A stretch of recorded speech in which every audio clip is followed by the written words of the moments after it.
नमस्कार सभी को, हर हर महादेव। मैं आपका दोस्त रोहित आप सभी लोगों का स्वागत करता हूं। आज हम एएफओ, पीओ और क्लर्क या फिर किसी भी वनडे एग्जामिनेशन में पूछे गए एक सबसे इम्पॉर्टेंट और बच्चों के लिए लगता है कि सर बहुत ज़्यादा कंफ्यूजिंग और बहुत ज़्यादा डिफ़िकल्ट सब्जेक्ट, जिसका नाम है क्वांटिटेटिव एप्टीट्यूड, उसके बारे में पढ़ना शुरू करेंगे। क्वांटिटेटिव एप्टीट्यूड, कुछ लोग इसको अरिथमेटिक बोलते हैं, कुछ लोग मैथमेटिक्स बोलते हैं, कुछ मैथ्स बोलते हैं, कुछ क्वांट बोलते हैं। तो हम क्वांटिटेटिव एप्टीट्यूड एएफओ, पीओ और क्लर्क सारे एग्ज़ाम के लिए पढ़ने वाले हैं। जितने भी एग्ज़ाम आते हैं सबके लिए पढ़ने वाले हैं और ज़ीरो से लेके हीरो तक पढ़ने वाले हैं। ज़ीरो से लेके हीरो तक का मतलब, अगर आप किसी क्लर्क का एग्ज़ाम दे रहे हो तो वहाँ के प्री से लेके पीओ मेंस तक का पूरा सिलेबस कवर हो जाएगा। पीओ मेंस तक का पूरा सिलेबस हम कवर करने वाले हैं, ठीक है। तो आज के बाद क्वांटिटेटिव एप्टीट्यूड का जो डर है आपका, वो मैं पूरी तरीके से ख़त्म कर दूंगा, क्योंकि क्वांटिटेटिव एप्टीट्यूड में सबसे ज़्यादा इम्पॉर्टेंट है आपकी प्रैक्टिस।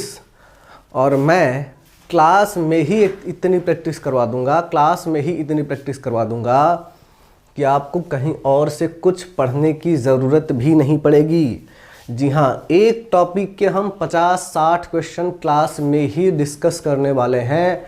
सारे बेसिक से लेके एडवांस लेवल तक के क्वेश्चन क्लासरूम में ही हम करने वाले हैं। तो इतनी प्रैक्टिस मैं आपके क्लास में ही करवा दूंगा ताकि आपको कभी कोई प्रॉब्लम क्वांट में आएगी ही नहीं। भाई इसी चालू कर देना, क्लियर है। सबसे बेहतरीन ट्रिक्स लिखा गया है, देखते ही सॉल्व। एग्जैक्टली ऐसा ही होता है। मैक्स टू मैक्स 30 सेकेंड, ज़्यादा से ज़्यादा 30 सेकेंड लगेंगे हर क्वेश्चन को सॉल्व करने में। ज़्यादा से ज़्यादा जो बेसिक वाले हैं वो तो 2 सेकेंड में हो जाएंगे, लेकिन जो डिफ़िकल्ट भी हैं उसको ज़्यादा से ज़्यादा 30 सेकेंड में सॉल्व करना सीखेंगे हम। क्वांट में सबसे ज़्यादा इम्पॉर्टेंट है आपकी स्पीड और आपकी एक्यूरेसी। अगर ये दो चीज़ें आपकी बहुत अच्छी हैं तो क्वांट आपके लिए बड़ा ही आसान होने वाला है। तो हम क्वांट का वो मेथड पढ़ने वाले हैं जो आपको हर क्वेश्चन 30 सेकंड में सॉल्व करवा के देगा ही देगा। आई बात समझ में? आओ, सबसे पहले तो भाई सिलेबस देख लेते हैं कि सिलेबस में क्या क्या है। सिलेबस जो मैं लिख रहा हूं एक पर्टिकुलर फॉर्मेट में लिख रहा हूं, बड़े ध्यान से समझना। पहले वो पोर्शन जो सबसे ज़्यादा वेटेज के हैं, ठीक है, जिसको आप बोल सकते हैं कि calculation based problem, calculation based topic लिख देता हूं मैं, कैलकुलेशन बेस्ड टॉपिक। देखो, इसमें सबसे पहले आता है सिंप्लीफिकेशन।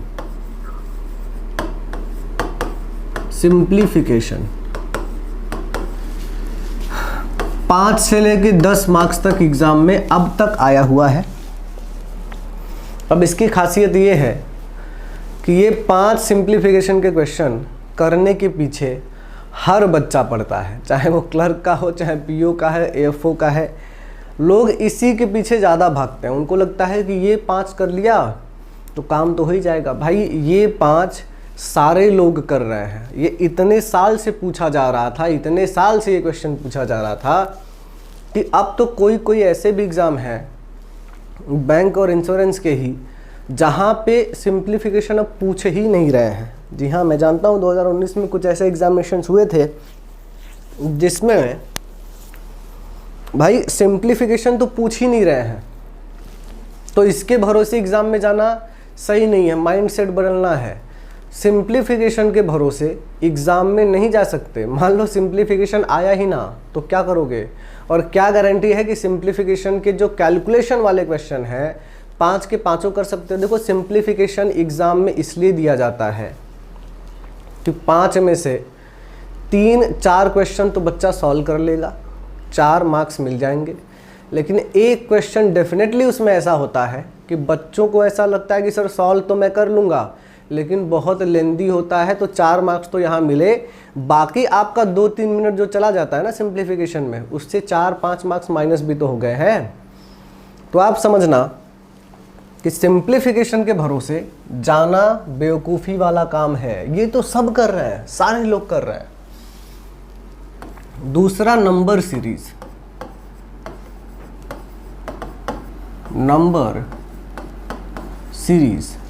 नंबर सीरीज भी 5 मार्क्स के लिए पूछा जाता है। इस 5 में से अगर आप अच्छे से नंबर सीरीज कर रहे हो तो 4 या फिर 5 के 5 मार्क्स ले सकते हो, लेकिन ये भी टाइम कंज्यूमिंग है। ये क्या है? टाइम कंज्यूमिंग है। क्वेश्चन को देख के आपको दिमाग में नहीं आएगा कि यार मैं नहीं बना पाऊंगा। क्वेश्चन को देख के आपका दिमाग हमेशा उलझन में रहता है, कंफ्यूज रहता है कि आपको लगता है बना तो पाऊंगा, आप पूरा का पूरा टाइम उसी में देने लगते हैं। तो नंबर सीरीज में आप चाहे जितना प्रैक्टिस कर लो, ज़्यादा से ज़्यादा 4 मार्क्स का आपको मिलेंगे, लेकिन 30 सेकंड में। मैंने बोला सिंप्लीफिकेशन 30 सेकंड में हो रहा है तो करो, नहीं छोड़ो। नंबर सीरीज 30 सेकंड में हो रहा है तो करो, नहीं तो छोड़ दो। उस पर टाइम वेस्ट नहीं करना है। आई बात समझ में? उसके बाद इनइक्वालिटीज। अब भाई ये इतना सिंपल टॉपिक है, इनइक्वालिटीज 5 मार्क्स का है। सरकार भी सोच रही है कि यार इतने सिंपल टॉपिक से बच्चा भर भर के मार्क्स लेके आ रहा है। तो ये जो टॉपिक है इनइक्वालिटीज, ये भी अब कोई ऐसा एग्ज़ाम है जहाँ पे पूछा नहीं जा रहा है। कुछ ऐसे एग्ज़ाम है जहाँ पे इनइक्वालिटीज अब पूछ ही नहीं रहे हैं, तो उसके भरोसे एग्ज़ाम में जा नहीं सकते। ध्यान देना मेरी बात को। और उसके बाद हम आते हैं डेटा इंटरप्रिटेशन पे। डेटा इंटरप्रिटेशन ये 5 से लेके 10 मार्क्स तक हो सकता है। 5 से लेके 10 मार्क्स तक हो सकता है, लेकिन डेटा इंटरप्रिटेशन सॉल्व करने के लिए आपको कुछ और टॉपिक्स पढ़ना पड़ता है। जैसे डेटा इंटरप्रिटेशन में सारे टॉपिक अब अरिथमेटिक वाले सीरीज से पूछे जा रहे हैं, या फिर जिसे आप कहते हो ना वर्ड प्रॉब्लम, अरिथमेटिक वाले सीरीज से पूछे जा रहे हैं। तो देखो ज़्यादा वेटेज इनका तो है, ध्यान से समझो मैं क्या कह रहा हूँ, माइंडसेट बदलो। वेटेज इनका ज़्यादा तो है, लेकिन अब 2 टॉपिक का भरोसा नहीं है कि वो एग्ज़ाम में आ रहे हैं कि नहीं आ रहे हैं। आ भी सकते हैं, नहीं भी आ सकते। तो इनके भरोसे एग्ज़ाम में जाना बहुत बड़ी बेवकूफ़ी है, बहुत बड़ी बेवकूफ़ी है। कि अगर आप अभी भी, क्योंकि आप ये सोचो कि पिछले 8 साल से हर बच्चे का माइंडसेट यही है कि चलो सिंप्लीफिकेशन के 5 मार्क्स, इनइक्वालिटी के 5 मार्क्स, 10 मार्क्स तो ऐसे ही बन जाएंगे। भाई अब चीज़ें बदल चुकी हैं, हद से ज़्यादा बदल चुकी हैं। पहले जो पूछा जाता था अब वो पूछा नहीं जा रहा है, लेवल बढ़ चुका है। जितना डिफ़िकल्ट पेपर सेट कर सकते हैं उतना डिफ़िकल्ट सेट करने की कोशिश कर रहे हैं वो। तो कुछ एग्ज़ाम ऐसे भी हुए हैं 2019 के बाद जिसमें सिंप्लीफिकेशन और इनइक्वालिटीज़ तो आया ही नहीं है। तो अगर आपका माइंडसेट अभी भी यही है कि ओ हो बैंकिंग में जॉब चाहिए यार, मैथ्स में सिंप्लीफिकेशन, इनइक्वालिटीज़, अरे भाई अब चीज़ें बदल गए हैं। उसके भरोसे जाना सबसे बड़ी बेवकूफ़ी है। माइंडसेट बदलना है। तो सिंप्लीफिकेशन, इनइक्वालिटीज़ के भरोसे नहीं जा सकते। क्यों? क्योंकि वो सारे लोग कर रहे हैं। सारे लोग सिर्फ सिंप्लीफिकेशन, इनइक्वालिटीज़ के भरोसे जा रहे हैं, जिनको ये लग रहा है कि यार मैथ्स में मुझे तो सिर्फ 10 ही मार्क्स ही है। नहीं भाई, बदल गई हैं चीज़ें। अगर नहीं आया एग्ज़ाम में तो क्या करोगे? इसलिए सिंप्लीफिकेशन, इनइक्वालिटीज़ सारे बच्चे कर रहे हैं, आपको वो करना पड़ेगा जो बाकी लोग नहीं कर रहे हैं। तो ये टॉपिक ज़्यादा वेटेज के तो हैं, लेकिन इसका भरोसा नहीं कर सकते आप। ठीक है। नंबर सीरीज, डेटा इंटरप्रिटेशन, चलो नंबर सीरीज मान लेते हैं कि आपने बहुत प्रैक्टिस की, 5 में से 4 मिल गया, लेकिन उसे सॉल्व करने का तरीका है। अगर नंबर सिस्टम का लॉजिक 30 सेकंड में आप पकड़ पा रहे हो तभी तो उस पर टाइम वेस्ट करो, नहीं तो छोड़ दो। ठीक है। 30 सेकंड में लॉजिक क्लिक हुआ तो अच्छी बात है, बच्चा उसी में लगा रहता है। क्यों? क्योंकि वो पहले से दिमाग बना के गया है कि नंबर सीरीज 5 मार्क्स का कर लूँगा, 5 सिंप्लीफिकेशन कर लूँगा, इनइक्वालिटीज़ कर लूँगा, मामला ख़त्म। भाई नहीं आया तो क्या करोगे? उसके बाद DI चेक कर लो। DI में पूरा का पूरा क्वेश्चन अब अरिथमेटिक से पूछा जा रहा है, मामला यहाँ गड़बड़ हो सकता है। तो ये तो हो गए कैलकुलेशन बेस्ड टॉपिक जो बैंकिंग के एग्जाम में पूछे जा रहा है, ठीक है। आओ आगे चलते हैं, जिसका नाम है वर्ड प्रॉब्लम, जिसको आप वर्ड प्रॉब्लम कहते हो, अरिथमेटिक कहते हो, ठीक है। वर्ड प्रॉब्लम लिख देता हूं मैं, वर्ड प्रॉब्लम, अरिथमेटिक कुछ भी बोल सकते हो। Word problem based topic, word problem based topic. मैं आपको बात बताऊं बहुत इंपॉर्टेंट, आपका सिलेक्शन सिर्फ यही करवा सकता है, सिर्फ यही आपका सिलेक्शन करवा सकता है। क्यों? क्योंकि यह वर्ड प्रॉब्लम सबके बस की बात नहीं होती। अगर आपने इस पे कमांड कर लिया तो आपका DI सबसे तगड़ा हो जाएगा। सबसे तगड़ा क्या हो जाएगा? DI। सिंप्लीफिकेशन इनइक्वालिटी तो सब कर रहे हैं, नंबर सिस्टम 4 ही सही कर सकते हो, 3 सही कर सकते हो, लेकिन अरिथमेटिक में आपके पास बहुत बड़ा चांस है। अगर आपका अरिथमेटिक बहुत स्ट्रांग हो गया तो आपका सिलेक्शन कोई रोक नहीं सकता। आई बात समझ में? तो यही आपका सिलेक्शन करवाएगा। माइंडसेट बदलना है कि वर्ड प्रॉब्लम पे ज़्यादा फोकस करना है। लेकिन सर वर्ड प्रॉब्लम तो समझ ही नहीं आ रहा है, वर्ड प्रॉब्लम में तो बड़ी दिक्कत होती है सर, बड़ा कन्फ्यूज़न होता है। भाई आज के बाद ये सारी प्रॉब्लम आपकी ख़त्म हो जाएंगी।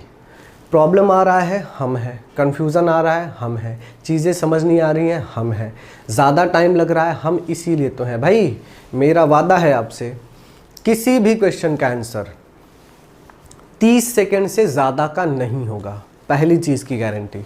दूसरी चीज़, अगर आपने अभी तक कोई भी मैथ्स का टॉपिक पढ़ा ही नहीं है तो इस बात की गारंटी है कि मैं क्लास में ही इतनी प्रैक्टिस करवाऊंगा। एक टॉपिक में भाई 50-60 क्वेश्चन मैं क्लास में करवाऊंगा, क्योंकि मुझे बहुत अच्छे से पता है कि जब तक क्लासरूम वाला कंटेंट ज़्यादा ना हो तब तक बच्चों का डाउट क्लियर नहीं किया जा सकता। तो मेरे क्लास में एक एक टॉपिक के 60-60, 50-50 क्वेश्चन मैं करवाऊंगा, उसके बाद एक भी डाउट नहीं बचेगा। तो अगर आपको अभी भी मैथ से डर लग रहा है कि सर मेरा तो बैकग्राउंड एग्रीकल्चर का है, सर मेरा इंजीनियरिंग का बैकग्राउंड है लेकिन मैथ्स नहीं पढ़ा, सर मैंने कुछ और पढ़ा है ज़िंदगी में मैथ्स नहीं पढ़ा, भाई अगर मेरा क्लास आप कर रहे हो बिल्कुल फोकस होके तो हर क्वेश्चन का आंसर सिर्फ 30 सेकंड में निकालना सीख जाओगे, बहुत आसानी से, ठीक है। आओ ज़रा टॉपिक के बारे में डिस्कस करते हैं। पहला टॉपिक मैं लिखता हूँ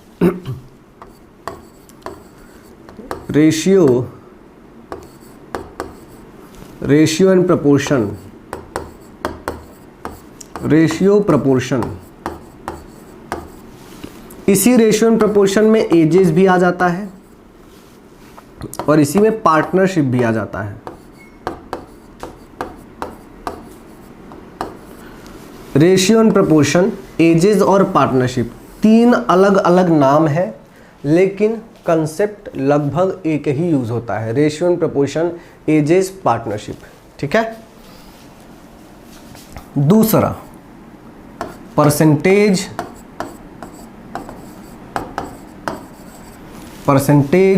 profit loss, discount, simple interest और कंपाउंड इंटरेस्ट। ये पूरा का पूरा एक अलग कंसेप्ट है। टॉपिक 5 अलग अलग मैंने लिखे हैं, 5 अलग अलग टॉपिक तो है, कंसेप्ट एक ही है। आपको एक कंसेप्ट पढ़ाऊंगा, ये पांचों टॉपिक धड़ाधड़ सॉल्व होते चल जाएंगे। 10-10, 20-20, 30-30 सेकंड में आंसर निकालना सीखोगे, सिर्फ 10-10, 20-20 सेकंड में। और ये टॉपिक आपके मैथ्स का लगभग 60% है। DI भी आजकल इसी पे पूछा जा रहा है। 5 अकेले टॉपिक तो ये है ही है, तो पूरा का पूरा DI और ये मिलाओगे तो 60% तो यही पोर्शन हो गया। 60% अकेला यही पोर्शन है। ये सारे टॉपिक इतना इजी बना दूंगा आपके लिए मैं कि आप खुद यकीन नहीं कर सकते कि सर क्या 30 सेकंड में क्वेश्चन का आंसर निकाला जा सकता है। बिल्कुल निकाला जा सकता है, ठीक है। चलिए आगे चलते हैं। उसके बाद एवरेज और मिक्सचर एलिगेशन। एवरेज और मिक्सचर एलिगेशन दो अलग कंसेप्ट हैं। टॉपिक नहीं बोलता मैं इसको मैं कंसेप्ट बोलता हूं कि एवरेज इन सब में से कहीं भी यूज हो सकता है, मिक्सचर एलिगेशन भी इन सब में कहीं भी यूज हो सकता है। इसको मैं एक कंसेप्ट बोलता हूं, ठीक है। आगे चेक करो, टाइम एंड वर्क, उसके बाद pipe system. Time and work, pipe and system, concept same है, टॉपिक का नाम अलग अलग है, ठीक है। उसके बाद टाइम, स्पीड और डिस्टेंस,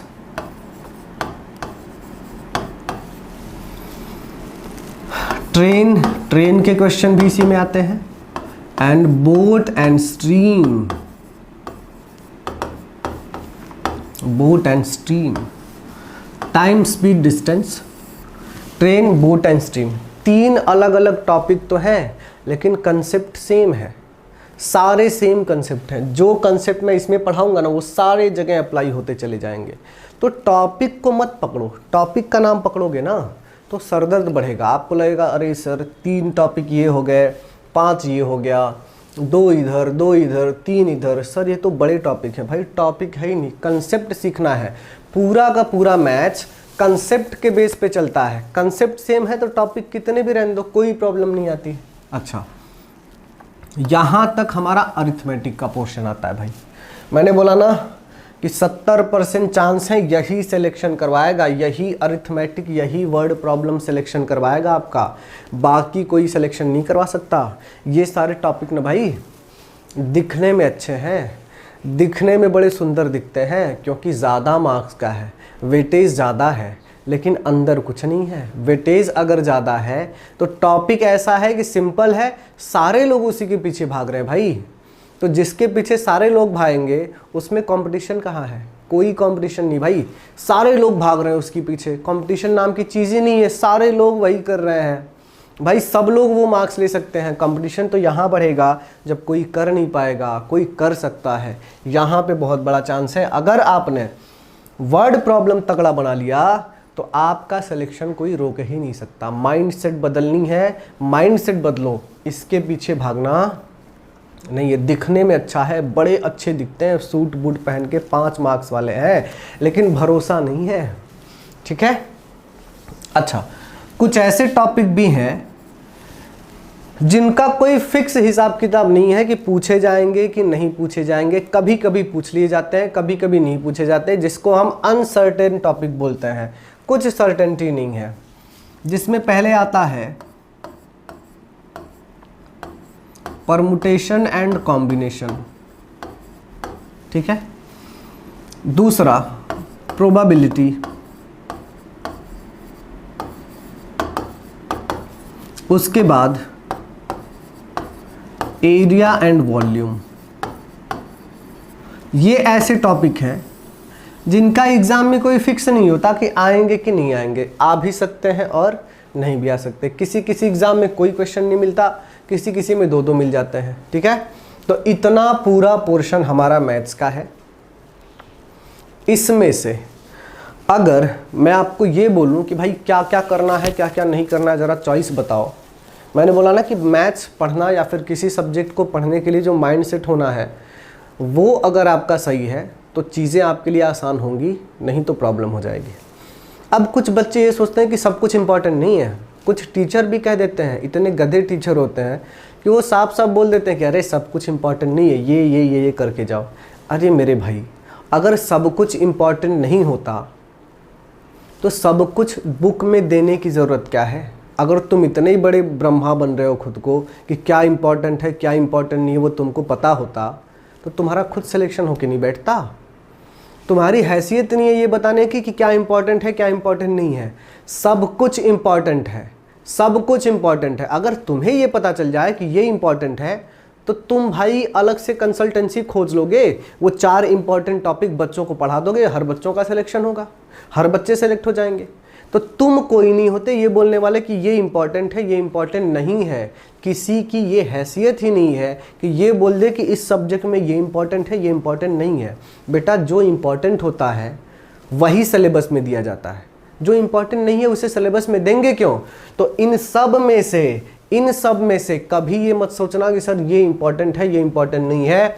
सब कुछ इंपॉर्टेंट है, सब कुछ इंपॉर्टेंट है। जो बच्चों अगर आप भी बैंक, एसएससी या फिर रेलवे की तैयारी कर रहे हैं या फिर किसी भी कॉम्पिटिटिव एग्जाम की तैयारी कर रहे हैं और आप चाहते हैं कि आप मैथ्स और रीजनिंग के हर क्वेश्चन सिर्फ और सिर्फ 30 सेकंड में सॉल्व कर पाएं, आप अगर चाहते हैं कि मैथ्स और रीजनिंग का सेक्शन आपका बहुत स्ट्रांग हो जाए, आप अगर चाहते हैं कि मैथ्स और रीजनिंग का आपका स्कोर अच्छा खासा हो जाए और मैथ्स और रीजनिंग बिल्कुल जीरो से लेके एडवांस लेवल तक पढ़ना चाहते हैं, तो बच्चों आज ही प्ले स्टोर से हमारा एप्लीकेशन डाउनलोड कीजिए जिसका नाम है एप्टीट्यूड मैटर्स।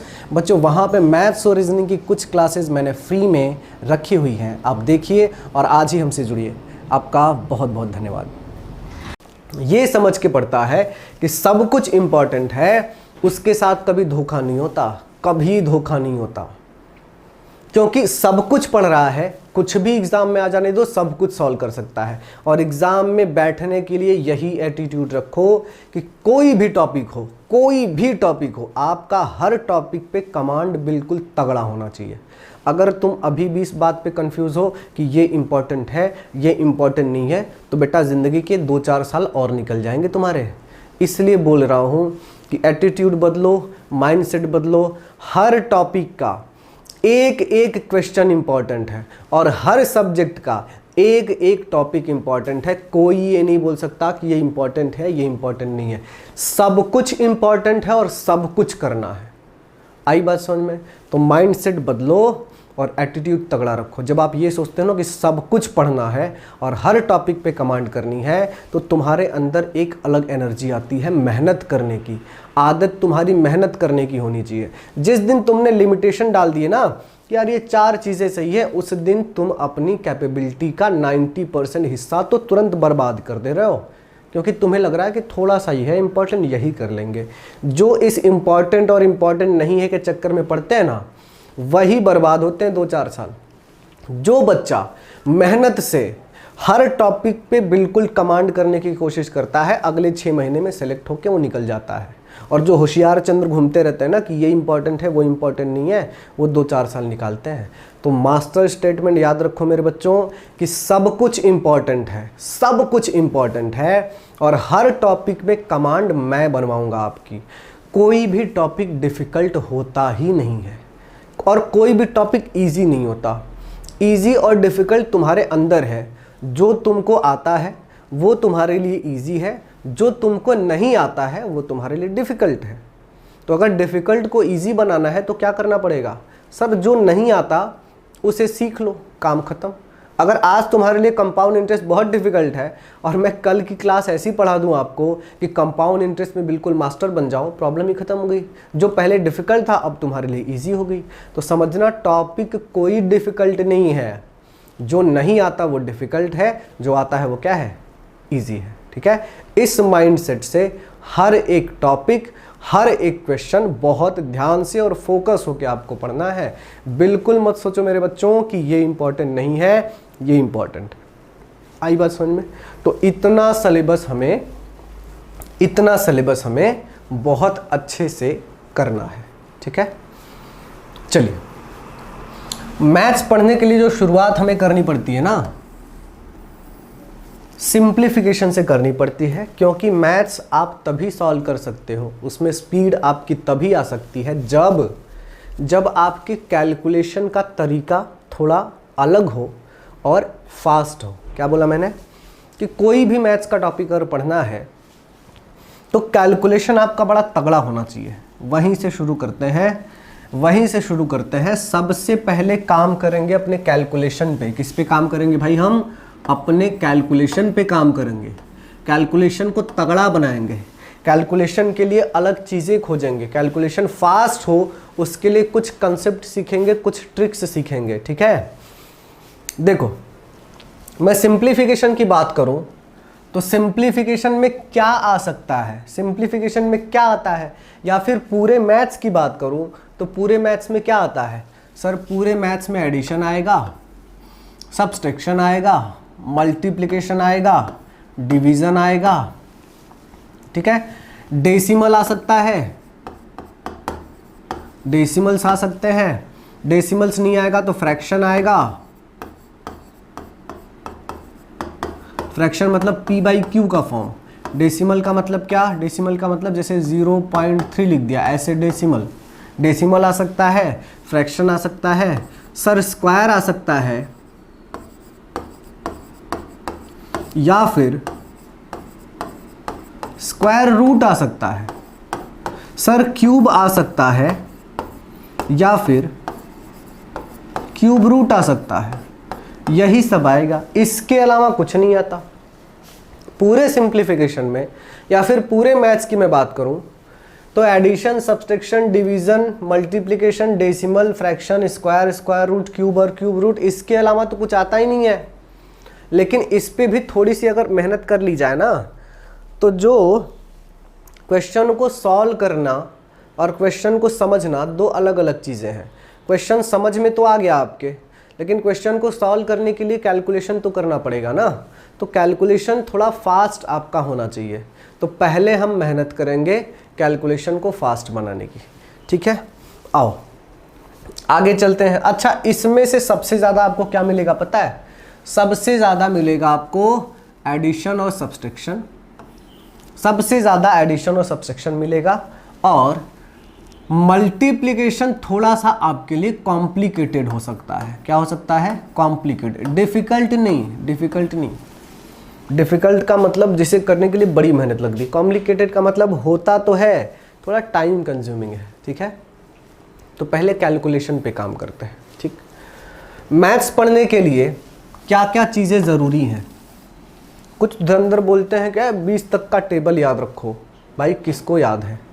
हमें ज़्यादा से ज़्यादा 13, 14, 15, हद से ज़्यादा 15 तक याद रख सकता है आदमी को, उसके बाद वो भूल ही जाएगा। देखो वही चीज़ें याद रहती हैं आपको जिसकी प्रैक्टिस आप बार बार करते हो। तो जहाँ तक टेबल का सवाल है, देखो आपकी प्रॉब्लम, देखो हम आपकी प्रॉब्लम बढ़ाने के लिए नहीं है, ख़त्म करने के लिए है।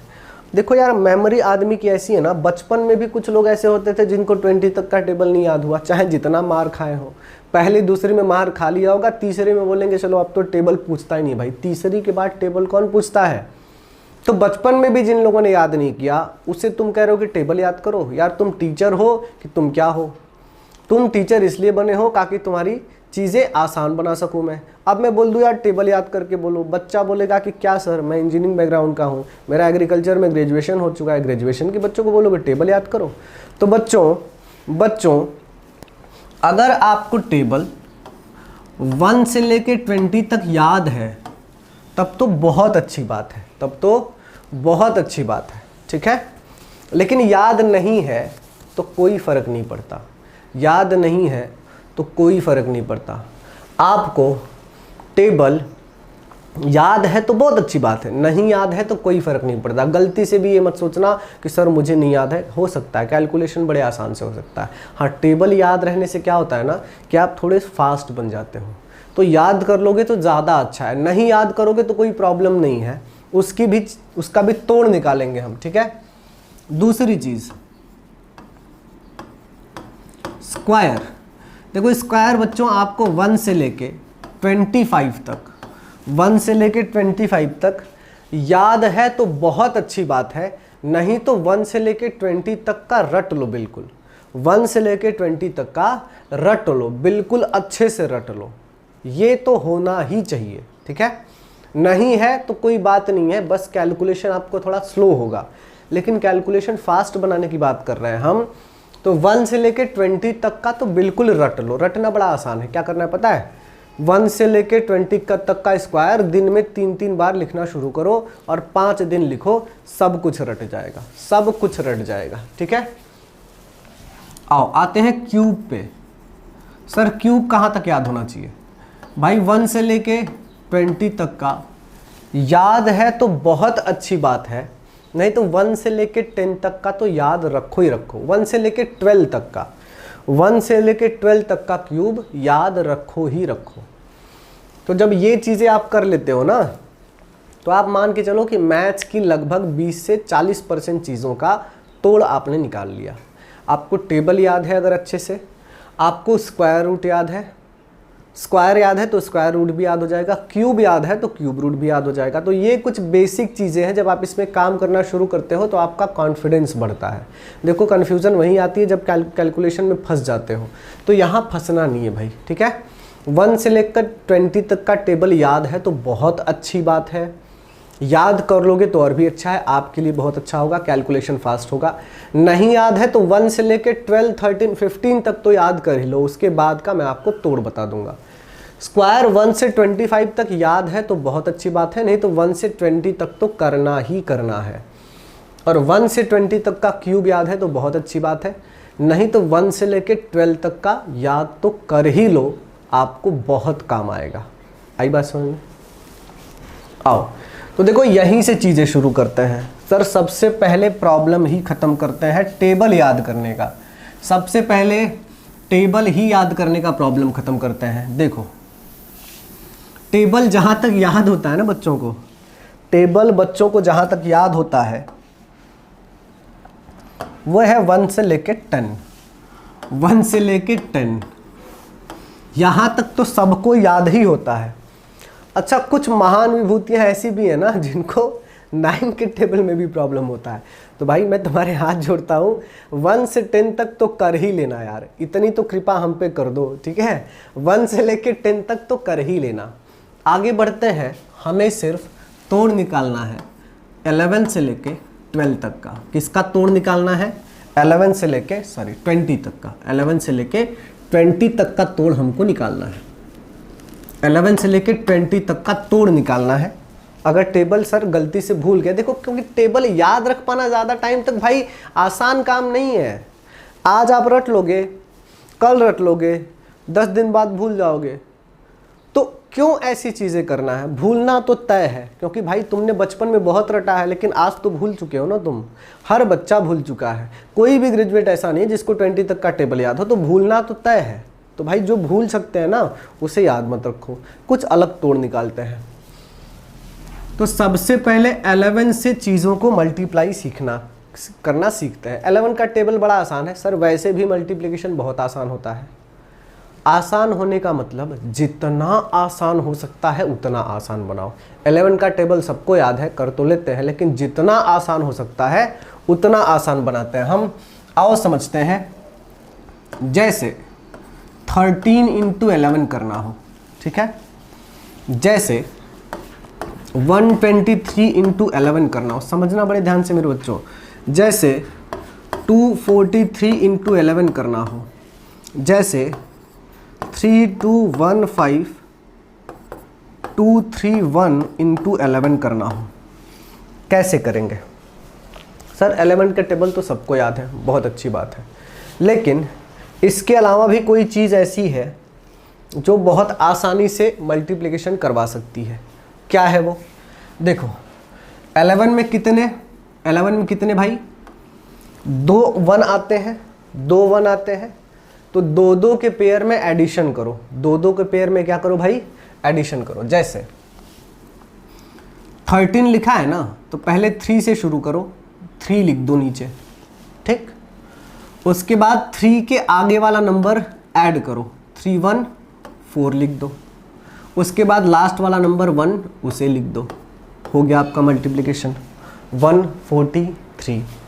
समझो आगे, जैसे 25 इंटू 11 बोल दिया, सबसे पहले 5 लिख दो, फिर 2 का पेयर उठाते जाओ, 5 में 2 ऐड कर दो, 7 आ जाएगा, और लास्ट में 2 बचा है, 275 लिख दो, ठीक है। जैसे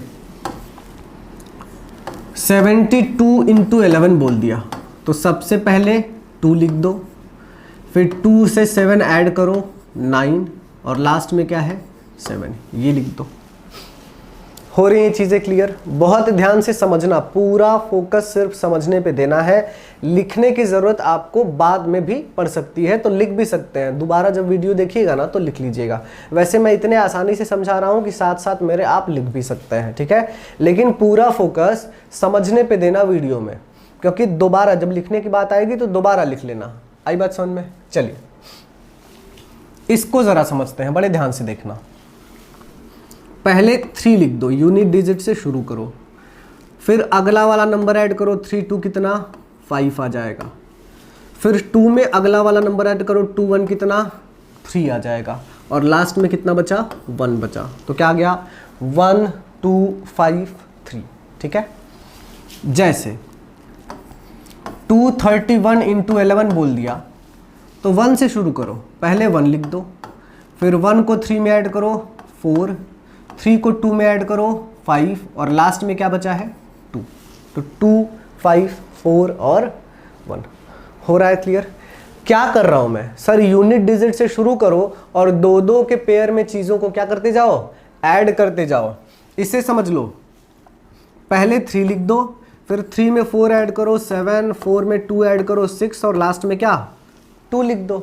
अब स्पीड में करो, 3 2 1 5 2 3 1, पहले 1 लिख दो, 1 में 3 ऐड करो 4, 3 में 2 ऐड करो 5, 2 में 5 ऐड करो 7, 5 में 1 ऐड करो 6, 1 में 2 ऐड करो 3 और 2 में 3 ऐड करो 5 और लास्ट में क्या 3।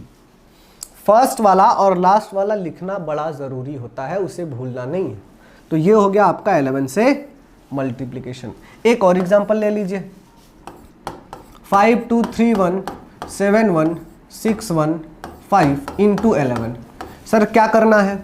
सर बड़ा आसान है, कुछ नहीं करना है, पहले 5 लिख दो, आगे ऐड करो 5 1 6 1 6 7 6 1 7 1 7 8 7 1 8 1 3 4 3 2 5 2 5 7 और लास्ट में क्या 5 आ गया। ये हो गया 11 से मल्टीप्लिकेशन, ठीक है। ये हो गया भाई 11 से मल्टीप्लिकेशन। चीज़ों को बड़े ध्यान से देख के समझ के लिख लीजिए। अभी तक चीज़ें बड़ी आसान हैं, अभी तक चीज़ें क्या हैं, बहुत ही आसान है, ठीक है। अभी और करेंगे प्रैक्टिस, चिंता मत करो। देखो मैं उन टीचर्स में से नहीं हूँ कि 2 समझाऊँ और बोल दूँ कि कर लो। मैं तब तक समझाऊँगा जब तक 100% चीज़ें आपके दिमाग में नहीं बैठ जाती। कन्फ्यूज़न नाम की चीज़ ही नहीं रखता मैं इस पे यकीन ही नहीं करता कि तुम घर पे पढ़ रहे हो और तुम घर पे प्रैक्टिस कर रहे हो। मैं अपनी जिम्मेदारी के साथ इतना प्रैक्टिस करवाता हूँ कि अगर तुम घर पे नहीं भी पढ़ोगे तो तुम्हारा एग्ज़ाम निकलना चाहिए। घर पे बैठ के पढ़ने वाले का एग्ज़ाम तो सब निकलवा सकते हैं, ऐसा कौन सा टीचर है कि जो क्लास में बैठे बैठे पढ़ाए और एग्ज़ाम क्लियर हो जाए। तो मैं सिर्फ उस पर काम करता हूँ मेरे दोस्त, ठीक है। आओ आगे चलते हैं, 11 की ही प्रैक्टिस करेंगे, 11 की ही प्रैक्टिस करेंगे। चीज़ों को बड़े अच्छे से समझो। अब 11 से ऐसी चीज़ों की प्रैक्टिस करेंगे जिसमें कैरी आता हो। जैसे मैंने बोल दिया 76 इंटू 11, मैंने बोल दिया 49 इंटू 11, मैंने बोल दिया 38 इंटू 11। तो कोई भी डाउट बचने नहीं पाएगा, परेशान मत हो ना। 376 इंटू 11, 489 इंटू 11, 378 इंटू 11। अब 5 4 7 8 9 इंटू 11, 3 8 7 9 6 5 4 इंटू 11, 3 9 4 6 8 9 7 6 इंटू 11, ठीक है। समझते हैं, आओ बारी बारी से करेंगे। सारे एग्जाम्पल मैं करवाऊंगा, मैंने बोला ना कि इतने एग्जाम्पल करवाऊंगा कि डाउट आएगा ही नहीं। बस मेरे बोलने का ट्यूनिंग और आपके दिमाग का कैलकुलेशन एक साथ रखो।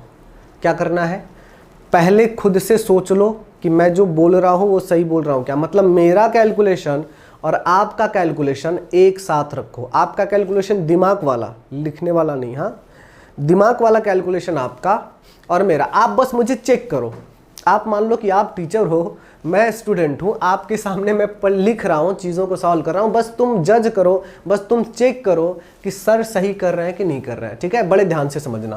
पहले सबसे पहले 6 लिखना है। हाँ सर लिख दिया। अब 6 में 7 ऐड करना है। 6 7 कितना हो जाएगा?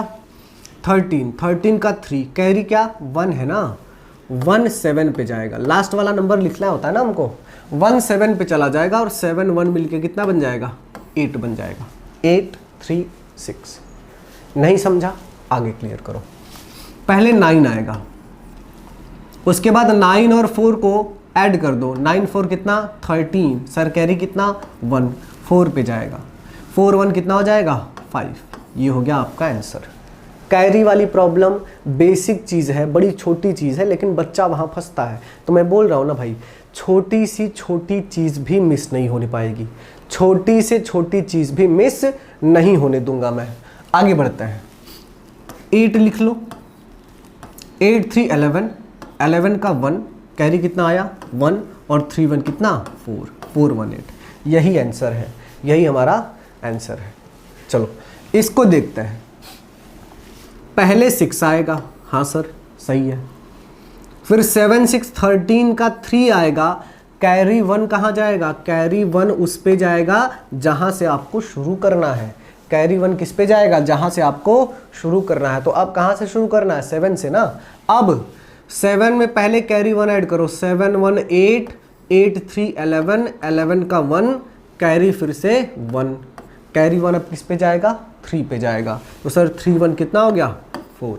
कैरी कहाँ जा रहा है? कैरी उस पे जा रहा है जहाँ से हमको शुरू करना है। कैरी कहाँ जा रहा है? कैरी वहाँ जा रहा है जहाँ से हमको शुरू करना है। ठीक है, आगे आओ। 9 9 8 कितना? 9 8 कितना?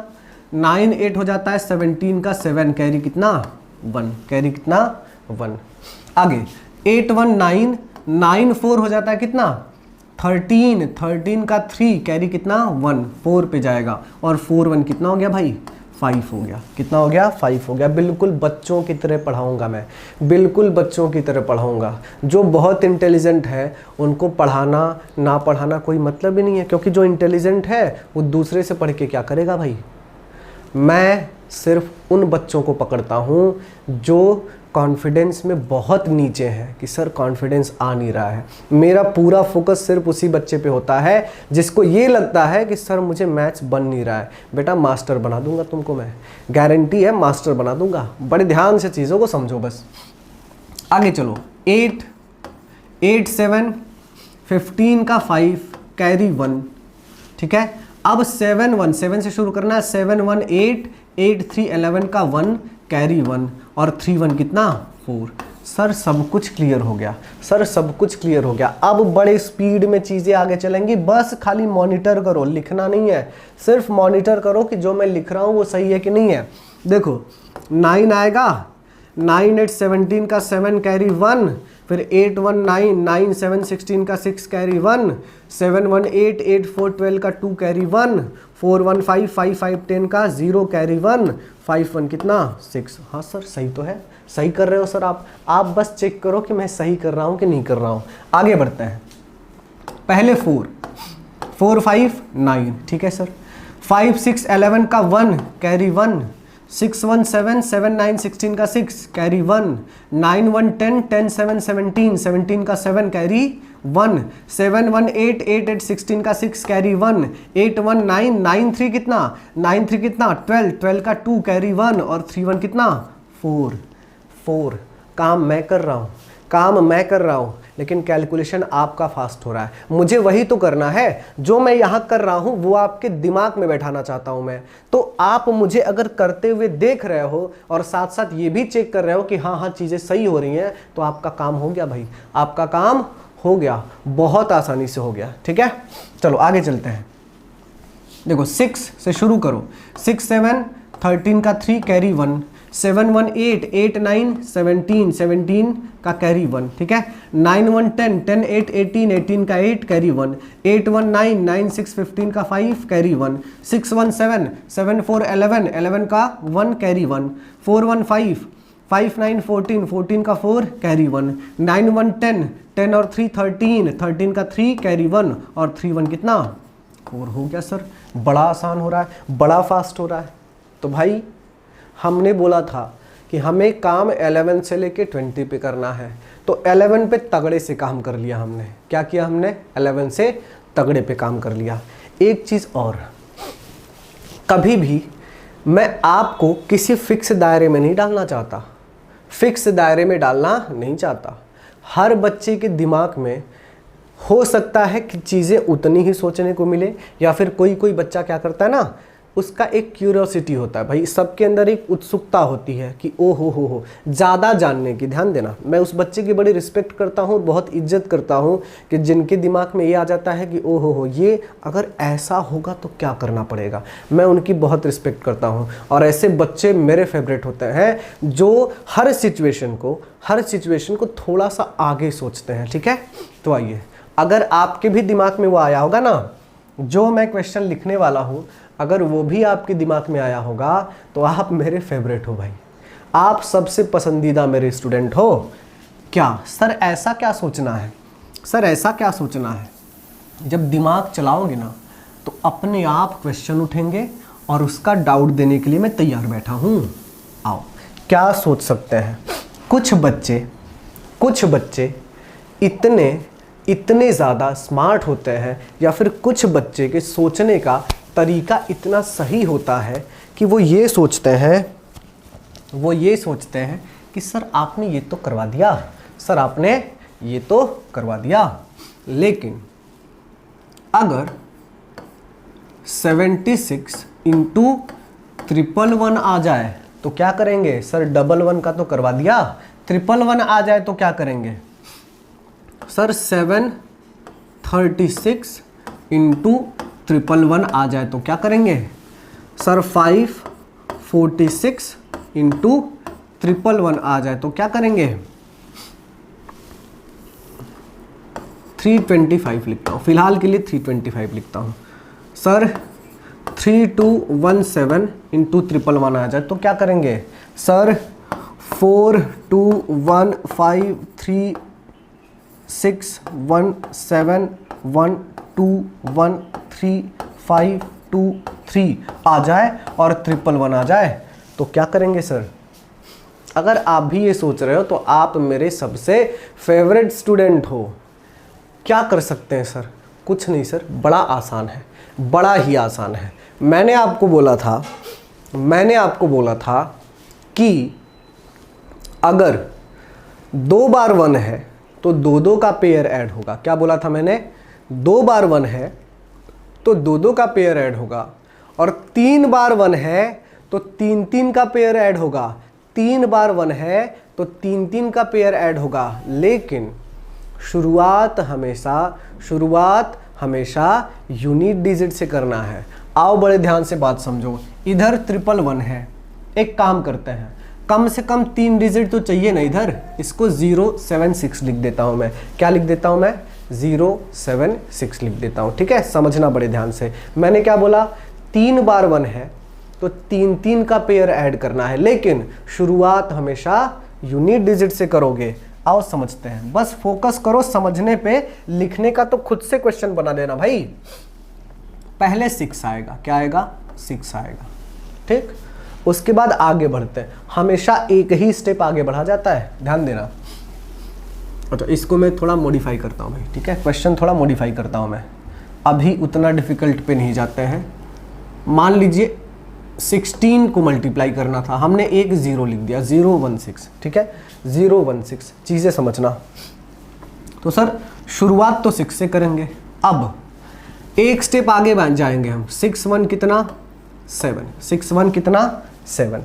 मैंने आपसे क्या बोला है कि शुरुआत 1 से करना है, लेकिन अगर 3 बार 1 है तो मुझे 3 का पेयर चाहिए। अभी आपको सिर्फ कितने का पेयर मिला? 1 से शुरू किया, लिखा आपने, एक स्टेप आगे गए, लिख दिया, 2 का पेयर मिला है ना।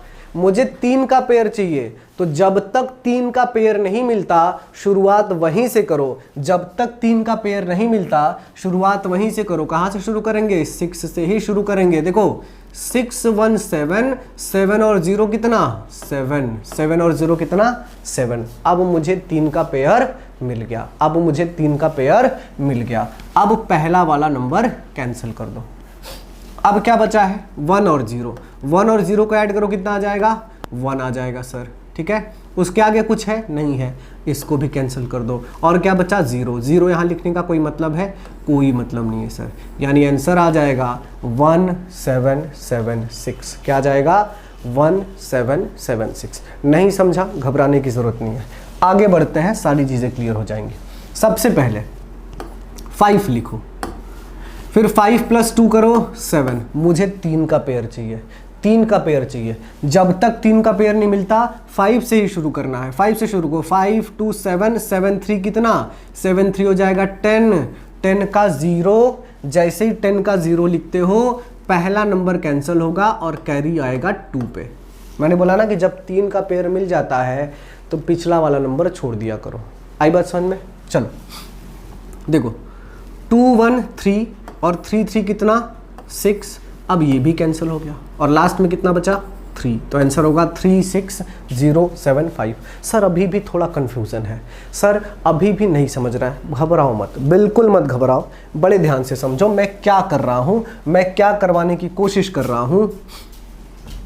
सबसे पहले 7, ठीक है सर, 7 के बाद 1 8। हाँ सर यहां तक भी कर ले पा रहा है।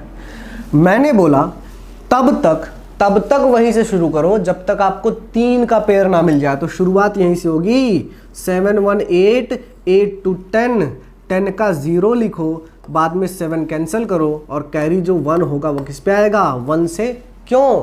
क्योंकि अब मुझे 1 से शुरुआत करनी है। आगे चेक करो, 1 से ही शुरू करोगे, 1 1 2, 2 2 4, 4 के बाद एक स्टेप आगे जाओ, 4 3 कितना 7 का 7 लिख दोगे, पहला वाला कैरी हो गया। उसके बाद 2 से शुरू करो, 2 3 कितना 5, 2 कैंसिल हो गया सर। लास्ट में क्या बचा 3, यानी 3 5 7 0 8 7, 3 5 7 0 8 7। आई बात समझ में? क्लियर हो रहा है बहुत अच्छे से। आगे चलते हैं, आगे चलते हैं। प्रैक्टिस ही इतनी करवाऊंगा कि प्रॉब्लम ही खत्म हो जाएगी। ये बहुत बड़ा नंबर मैंने जानबूझ के लिया है कि अब कैलकुलेशन आपका अच्छा बने। बड़े ध्यान से समझो।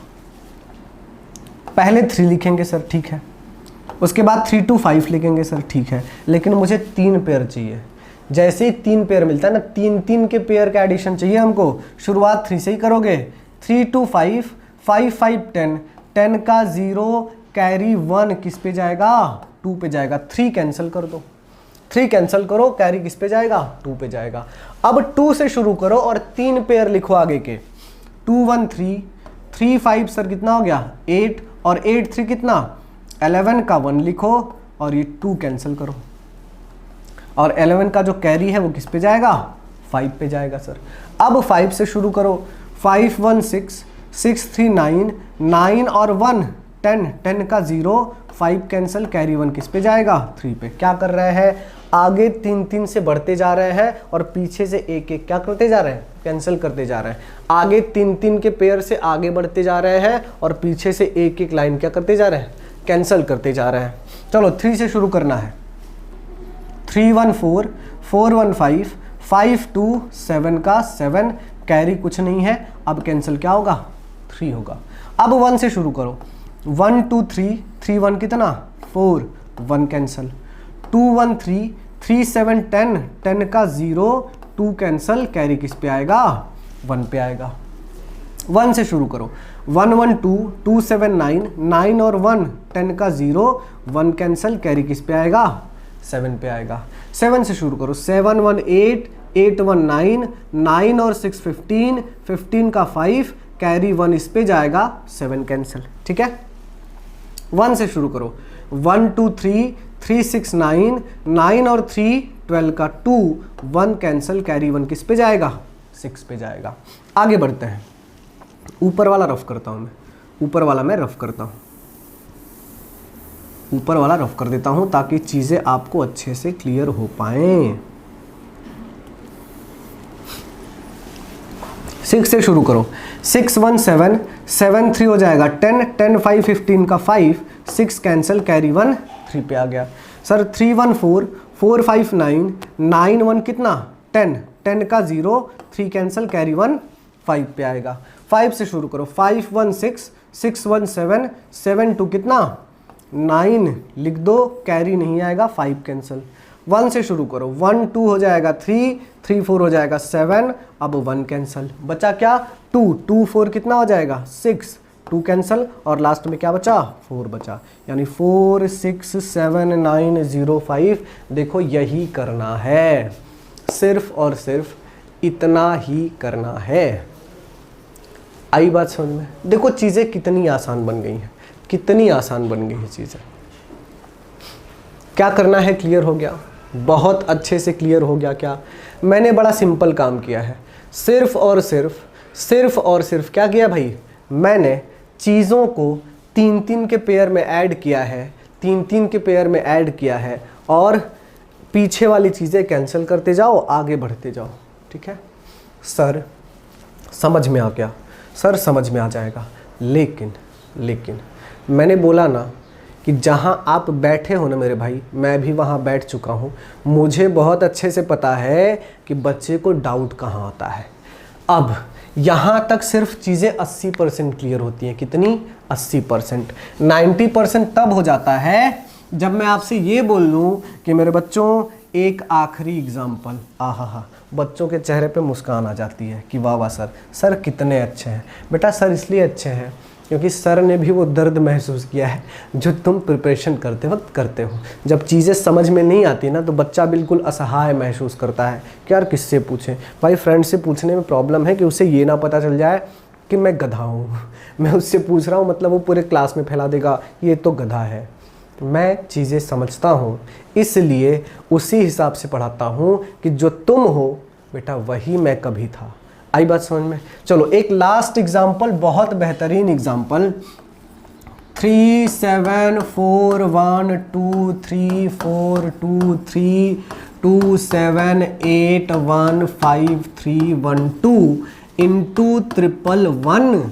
इतनी प्रैक्टिस करवाऊंगा कि मैथ्स तुम्हारे पैर पकड़ के रोएगा एग्जाम के बाद कि भाई किसके पाले पड़ गया मैं, भाई एक क्वेश्चन तो छोड़ दे, एक क्वेश्चन तो गलत कर दे। इतना मैथ्स पढ़वाऊंगा और इतनी प्रैक्टिस करवाऊंगा। आगे चलो, देखो आपको सिर्फ अपना दिमाग लगा के चेक करना है कि मैं सही कर रहा हूं कि गलत कर रहा हूं। आपको क्या करना है? चेक करना है। तो इससे चीज़ें और इम्प्रूव होंगी। बस दिमाग लगाओ और चेक करो कि सर ने सही किया कि गलत किया। ठीक है, देखो पहले शुरू करोगे 2 से, फिर 2 1 3।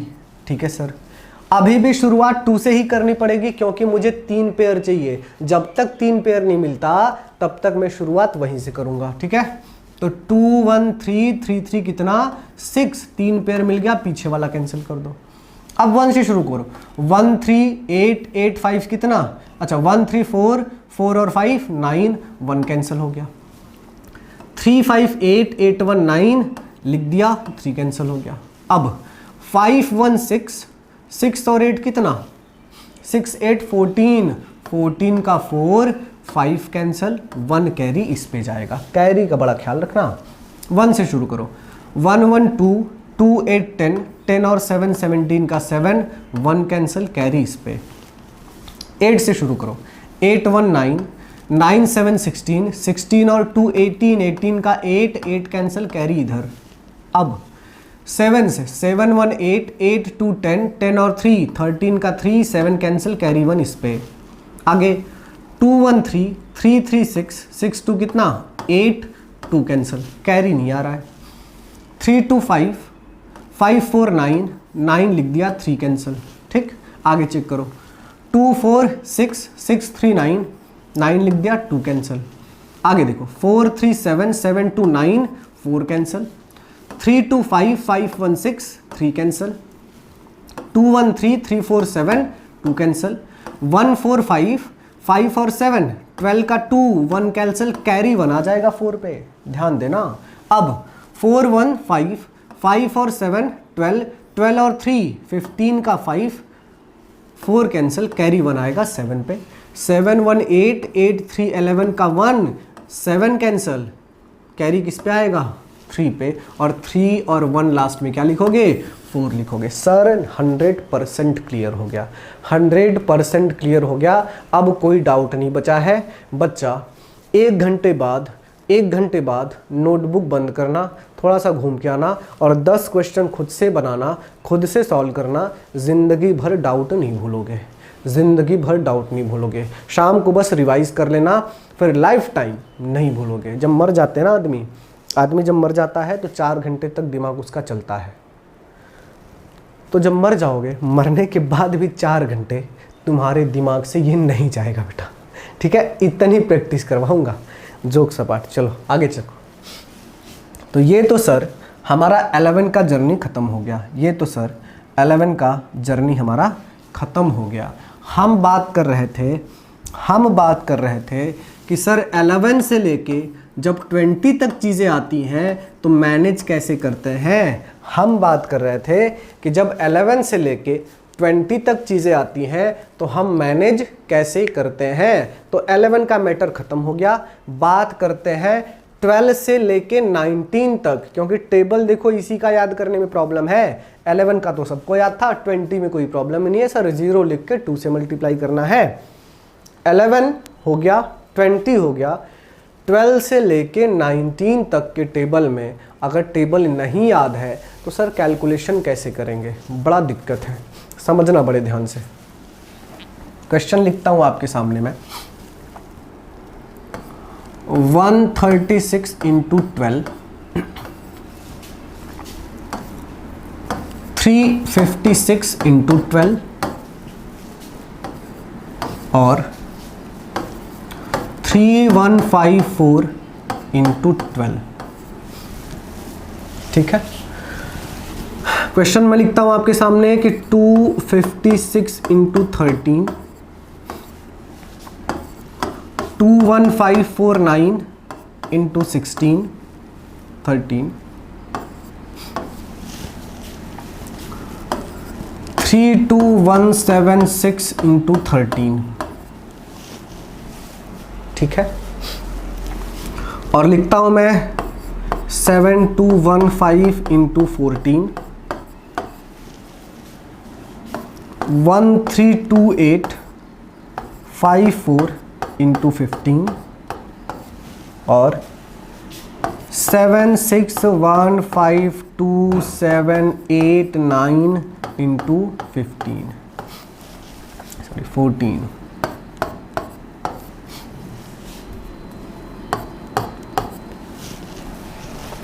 इंटू 14। देखो 12 से लेके 19 तक ये वाला ट्रिक काम आने वाला है। देखो आपको अगर टेबल याद है तो आप कैलकुलेशन कर सकते हो, लेकिन अगर टेबल नहीं याद है तब भी कैलकुलेशन कर सकते हो। दोनों में ज़्यादा से ज़्यादा 1 सेकेंड का डिफरेंस आएगा, ज़्यादा से ज़्यादा 1 सेकेंड का डिफरेंस आएगा। बड़े ध्यान से समझना कि जब टेबल नहीं याद होता है तो कैसे कैलकुलेशन होता है। देखो जिनको टेबल याद है वो 12 से मल्टीप्लाई करेंगे, जिनको टेबल याद है वो 12 से मल्टीप्लाई करेंगे। जिनको टेबल नहीं याद है बेटा तुम 2 से करो, तुम 2 से करो। 12 का तुम्हारे बस की नहीं है तो तुम 2 से करो। जितनी आसान चीज़ों को उठाओगे ना उतना फास्ट होता है। 2 से मल्टीप्लाई करो, लेकिन मल्टीप्लाई करने का एक नियम है। यहाँ के सारे नंबर का बारी बारी से 2 से मल्टीप्लाई करो और जिस नंबर से मल्टीप्लाई कर रहे हो उसके बाद वाला नंबर ऐड भी करो। क्या बोला मैंने? हर नंबर का बारी बारी से 2 से मल्टीप्लाई करो और जिस नंबर से मल्टीप्लाई कर रहे हैं उसके बाद वाला ऐड भी करो। कैसे? पहले 6 पे आओ। 6 2 जा कितना? 12। 12 का सर 2 हो गया, कैरी 1 साइड में रखते हैं। 6 के बाद कोई नंबर है क्या? नहीं है सर। ठीक, आगे चलते हैं। उसके बाद 3 से करो। 3 2 जा 6। मैंने क्या बोला? जिस नंबर से मल्टीप्लाई कर रहे हो ना उसके बाद वाला नंबर ऐड भी करना है।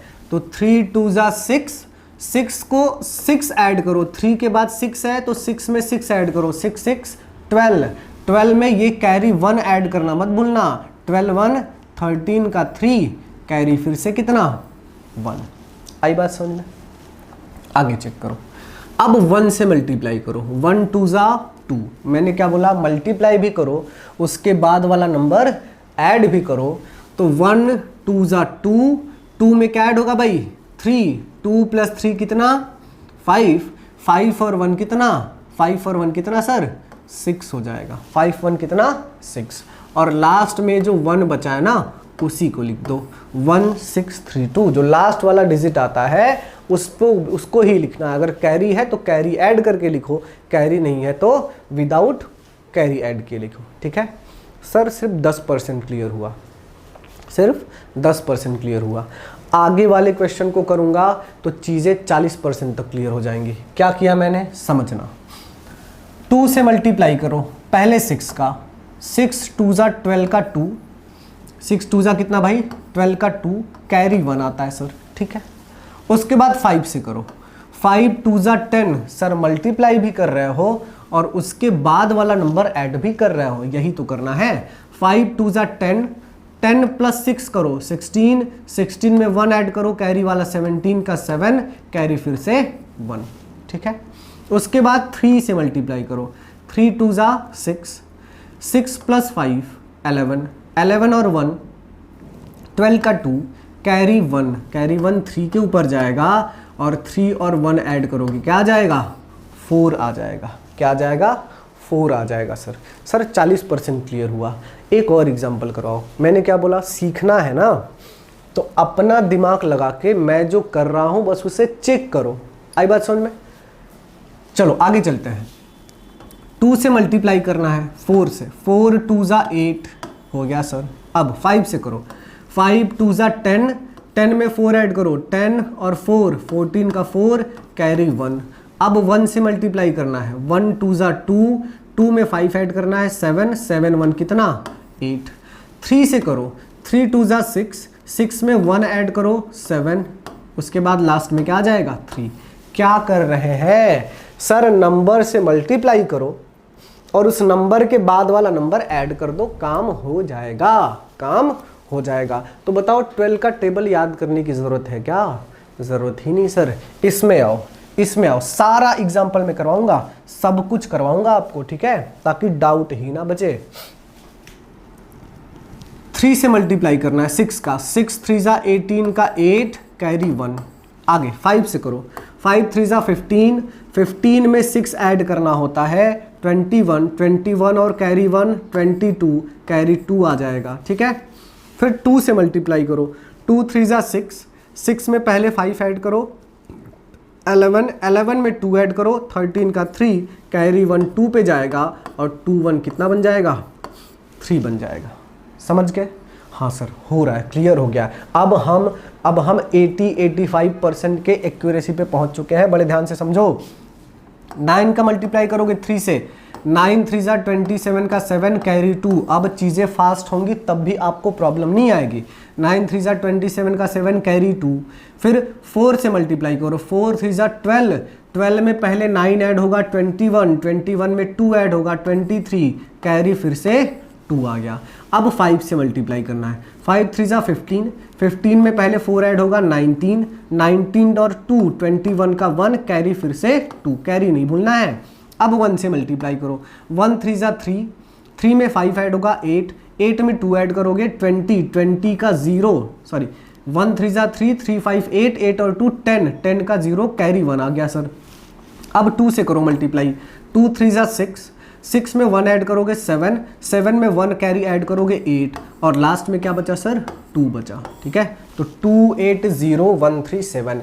कन्फ्यूज़न ये भी हो सकता है कि सर आपने 2 से मल्टीप्लाई भी किया और 2 लास्ट में लिख भी दिया। एग्जैक्टली यही किया है मैंने, 2 से मल्टीप्लाई करके उसके बाद वाला डिजिट भी ऐड करना है और लास्ट में 2 बचा है वो भी लिख देना है, क्योंकि लास्ट में अगर कैरी बचा तो 2 के साथ तो ऐड करना पड़ेगा ना। हो रहा है कि नहीं हो रहा है क्लियर? आगे बढ़ो, सारे एग्जाम्पल करवाऊंगा, टेंशन न को भाई। चलो 3 से मल्टीप्लाई करना है, ठीक है। अच्छा ये आपके लिए मैं छोड़ता हूँ 13 वाला, इससे मल्टीप्लाई करो, ठीक है। अब हम सॉल्व करेंगे, पता है कौन सा, एक ये वाला सॉल्व करेंगे और एक ये वाला सॉल्व करेंगे। ये 2 चीज़ें सॉल्व करेंगे, वो दोनों आपको खुद से करना है, ठीक है। इन दोनों को सॉल्व करो, आओ समझते हैं। सर सबसे पहले 4 से मल्टीप्लाई करना है, यहाँ से शुरू करो। 4 4 जा 16 का 6 कैरी 1, ठीक, कैरी 1 ऊपर लिखते हैं, कैरी 1 हो गया, इसको रफ कर देता हूँ मैं, कैरी 1। उसके बाद 5 से करो, 5 4 जा 20 और 4 ऐड भी करना है, 20 और 4 24, 24 में 1 कैरी ऐड करो 25, कैरी कितना 2 आ गया सर। 8 से करना है, 8 4 जा 32, 32 में 5 ऐड करो 37, 37 में कैरी 2 ऐड करो 39 का 9, कैरी कितना 3। कैलकुलेशन देखो अपने आप फास्ट हो रहा है, मल्टीप्लिकेशन एडिशन, आप धीरे धीरे कैलकुलेशन पे भी काम कर रहे हो, ठीक है। थोड़ा सा दिमाग लगाओगे फास्ट हो जाएगा। 2 से करो, 2 4 जा 8, 8 8 16, 16 में 3 ऐड करो 19, 19 का 9, कैरी 1 आ जाएगा, ठीक। 3 से करो, 3 4 जा 12, 12 में 2 ऐड करना है, 12 to 14, 14 में 1 कैरी ऐड करो 15, 15 का 5, कैरी 1 आ जाएगा। 1 से मल्टीप्लाई करो, 1 4 जा 4, 4 में 3 ऐड करोगे 7, 7 1 हो जाएगा 8, और लास्ट में क्या बचा 1 बचा। आप ट्रिक भी सीख रहे हो, आप कैलकुलेशन भी फास्ट करना सीख रहे हो। अच्छा कैलकुलेशन फास्ट आपका पहले से है, आपने बस उसको क्या किया था, आपने उसकी प्रैक्टिस नहीं की थी। अब धीरे धीरे दिमाग में कैलकुलेशन बढ़ता जा रहा है, एक डोज, एक प्रॉपर पैकेज आपके दिमाग में मैथ्स का तैयार होता जा रहा है। हम काम तो ये कर रहे हैं, लेकिन छोटे छोटे नंबर जो ऐड कर रहे हैं ना, 7 5 ये वो ऐसा वैसा कर रहे हैं ना, ये बड़े काम की चीज़ है। आपको मैथ्स में यही तो सीखना है मेरे दोस्त। आई बात समझ में? चलिए इस पे आते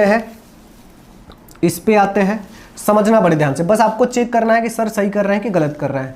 पहले 9 से करना है, 9 4 जा 36 का 6, कैरी 3। 9 के बाद कुछ भी नहीं है तो कुछ भी ऐड नहीं होगा। अब 8 पे आ जाओ, 8 4 जा 32, 32 में पहले 9 ऐड होगा 41, 41 में 3 ऐड करना है 44, कैरी क्या 4। जब मैं आपसे बोल रहा हूँ ना, जब मैं बोल रहा हूँ कि 8 4 जा 32, 32 में 9 ऐड करो, तो आप भी खुद से करो, तभी आपका स्किल अच्छा होगा, ठीक है। 4 आ गया और कैरी 4। 7 से करो, 7 4 जा 28, 28 में 8 ऐड करोगे 36, 36 में 4 ऐड करोगे 40, 40 का 0, कैरी 4। बस चेक करते जाओ कि मैं जो कर रहा हूँ सही है कि नहीं। 2 से करो, 2 4 जा 8, 8 7 15, 15 और 4 19 का 9, कैरी 1। 5 से करो, 5 4 जा 20, 20 में 2 ऐड करो 22, 22 में कैरी 1 ऐड करो 23 का 3, कैरी 2, ठीक है। 1 से करो, 1 4 जा 4, 4 और 5 9, 9 to 11 का 1, कैरी 1, ठीक है। 6 से करो, 6 4 जा 24, 24 में 1 ऐड करो 25, 25 में कैरी 1 ऐड करो 26, कैरी आ जाएगा 2। 7 से करो, 7 4 जा 28, 28 और 6 34, 34 में 2 ऐड करो 36, कैरी क्या बचा 3 बचा, तो वो 3 कैरी अब 7 के साथ ऐड हो जाएगा, और 7 3 क्या बन जाएगा 10 बन जाएगा। क्या बन जाएगा मेरे दोस्त 10 बन जाएगा। देख लो बड़े ध्यान से, अब आपके दिमाग में एक चीज़ तो क्लियर हो गई कि सर मैं टेबल याद करके भूल भी अगर जाता हूँ तब भी मुझे एग्ज़ाम में कोई प्रॉब्लम आने वाली नहीं है, कोई भी प्रॉब्लम आने वाली नहीं है। आई बात समझ में? लेकिन मेरे दोस्त अभी भी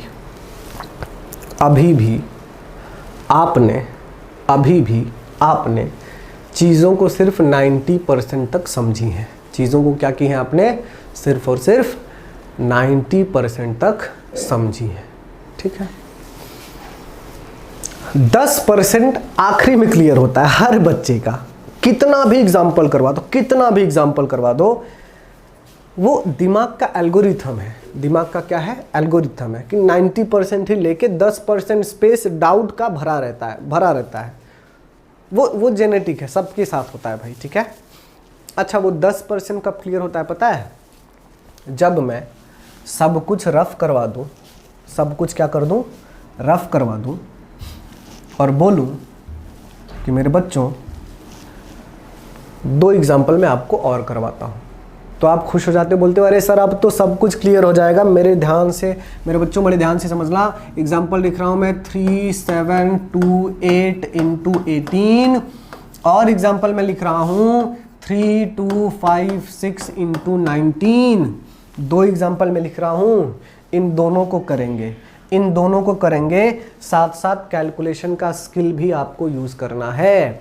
मैं बात कर रहा हूँ उस ट्रिक की, उस लॉजिक की, उस तरीके की जिससे आपका टाइम बचे, ठीक है। 8 से मल्टीप्लाई करना है, 8 से करो, 8 8 = 64 का 4 कैरी 6, बड़े ध्यान से समझना, अब कोई डाउट नहीं बचना चाहिए। 2 से करो, 2 8 = 16, 16 में 8 ऐड करोगे 24, 24 में 6 ऐड करोगे 30 का 0 कैरी हो जाएगा 3। 7 से करो, 7 8 = 56, 56 में 2 ऐड करो 58, 58 में 3 ऐड करो 61 का 1 कैरी 6। 3 से करो, 3 8 = 24, 24 और 7 31, 31 और 6 37 का 7 कैरी 3, और 3 + 3 कर दो, क्या हो जाएगा, 6 हो जाएगा। 3 + 3 कर दो, 6 हो जाएगा। हो गया क्लियर। 19 पे आते हैं, 19 पे आते हैं। 19 का एक तो ये वाला तरीका बहुत आसानी से करके देगा, दूसरा 19 का टेबल याद है तब भी मामला सेट हो सकता है, या फिर कभी कभी चीज़ें आसान रहेंगी तो गलत होने का चांसेस कम रहेगा, कभी कभी चीज़ें आसान रहेंगी तो गलत होने का चांसेस कम रहेगा। तो ये जो 19 है इसको कुछ लोग 20 - 1 भी अजूम करते हैं, क्योंकि 20 का मतलब बस एक 0 है और 2 से मल्टीप्लाई करना है, चीज़ें बड़ी आसान हो जाएंगी। तो पहले इसका 20 से मल्टीप्लाई करो, 20 से मल्टीप्लाई करना 19 के कंपैरिजन में तो बहुत आसान है, 0 लिख दिया। 2 6 = 12 कैरी 1, 2 5 = 10, 1 11 कैरी 1, 2 2 = 4, 1 कैरी 5, और 2 3 = 6।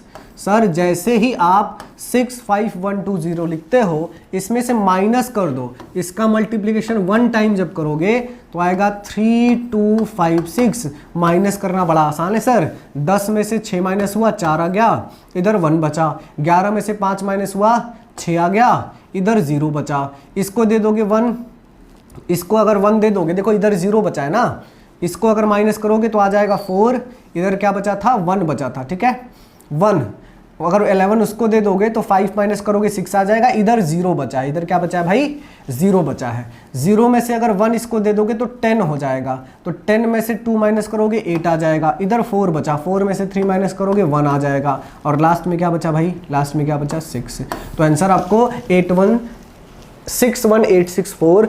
आपको इसमें भी उतना ही टाइम लगा जितना कि उस 19 वाले में लगता, लेकिन 19 वाले में कैलकुलेशन ज़्यादा है तो गलत होने के चांसेस भी ज़्यादा होंगे, इसमें कैलकुलेशन बहुत कम है तो गलत होने के चांसेस बिल्कुल ना के बराबर हैं। तो मेरे दोस्त, मुझे ये सीखना है कि कौन सा सबसे बेस्ट तरीका है, इसी से सॉल्व हो ये कोई ज़रूरी नहीं है, उसके लिए आपको अपना खुद का स्किल यूज़ करना होगा।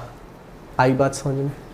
तो मेरे दोस्त, आपका अब टेबल याद करने वाला टेंशन है वो पूरी तरीके से मैंने ख़त्म करवा दिया है। अब प्रॉब्लम ही नहीं है टेबल याद है या फिर नहीं है, हो गया क्लियर। तो आज की वीडियो में भाई इतना बहुत है, सब कुछ कम से कम 3 बार रिवाइज करोगे, 3 बार रिवाइज करोगे तभी ये लाइफ टाइम तक याद रख सकते हो। अगर सिर्फ वीडियो देख के छोड़ दिया आपने, ये समझ के कि समझ में आ गया, तो बेटा जो समझ में आ जाता है वो रात को नींद लगने के बाद सुबह उठते हो तो गायब भी हो जाता है। ये तुम्हारे ब्रेन का पोटेंशियल है। दुनिया में सबका ब्रेन ऐसे ही काम करता है। जो चीज़ें एक बार समझी जाती हैं वो परमानेंटली डिलीट हो जाती है, लेकिन जो चीज़ें 3 बार आप समझ लेते हो वो सोने के बाद भी लाइफ टाइम याद रखना है। तो अगर आपको ये लाइफ टाइम याद रखना है तो कम से कम 3 बार, किसी भी चीज़ को 3 बार रिवाइज करो, कभी नहीं भूलेगा। नहीं करोगे खतरे के निशान के ऊपर चले जाओगे भाई। आई बात समझ में? तो सब कुछ अच्छे से रिवाइज करो। मिलते हैं अगले वीडियो में कैलकुलेशन के कुछ और बेहतरीन ट्रिक्स के साथ। तब तक के लिए बने रहिए हमारे साथ। वीडियो देखने के लिए आपका बहुत बहुत धन्यवाद। आपका दिन शुभ हो। हर हर महादेव। बच्चों, अगर आप भी बैंक, एसएससी या फिर रेलवे की तैयारी कर रहे हैं या फिर किसी भी कॉम्पिटिटिव एग्जाम की तैयारी कर रहे हैं और आप चाहते हैं कि आप मैथ्स और रीजनिंग के हर क्वेश्चन सिर्फ और सिर्फ 30 सेकंड में सॉल्व कर पाएं, आप अगर चाहते हैं कि मैथ्स और रीजनिंग का सेक्शन आपका बहुत स्ट्रांग हो जाए, आप अगर चाहते हैं कि मैथ्स और रीजनिंग का आपका स्कोर अच्छा खासा हो जाए और मैथ्स और रीजनिंग बिल्कुल ज़ीरो से लेके एडवांस लेवल तक पढ़ना चाहते हैं, तो बच्चों आज ही प्ले स्टोर से हमारा एप्लीकेशन डाउनलोड कीजिए जिसका नाम है एप्टीट्यूड मैटर्स। बच्चों वहाँ पे मैथ्स और रीजनिंग की कुछ क्लासेस मैंने फ्री में रखी हुई हैं, आप देखिए और आज ही हमसे जुड़िए। आपका बहुत बहुत धन्यवाद।